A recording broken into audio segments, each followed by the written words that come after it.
আসসালামু আলাইকুম। এটি একটি অ্যালোভেরা গাছ এবং এই গাছটির অনেক উপকারী। এটি সাধারণত হয় টবের মধ্যেও হয়, আবার বাহিরেও হয়। টবের মধ্যে ঘরের মধ্যে অন্ধকার ছায়াযুক্ত স্থানেও হয়। সেই অ্যালোভেরার অনেকগুলো গুণ। এটি খেলে খেলে হজমি হয় এবং শরবত বানায়ও খাওয়া যায় এবং এমনিও খাওয়া যায়। ডায়াবেটিসের জন্য অনেক উপকারী এবং কোষ্ঠকাঠিন্য দূর করে এবং এগুলা যাদের মেস্তার সমস্যা আছে তারা মেস্তার জন্য তারা মুখে দিতে পারেন। এইভাবে মুখে দিলে মেস্তা দূর হয়ে যায় এবং ব্রণ বা অপরিষ্কার ত্বকের জন্য এগুলো ব্যবহার করলে অনেক উপকারী হয় ব্রণের জন্য।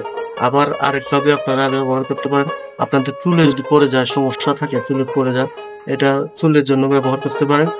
চুলে দিয়ে রাখবেন, এরপরে 1-2 ঘন্টা পরে যখন করে দিবেন, ধুয়ে ফেলবেন, তখন দেখবেন আপনার চুল সিল্কি হয়ে যাবে।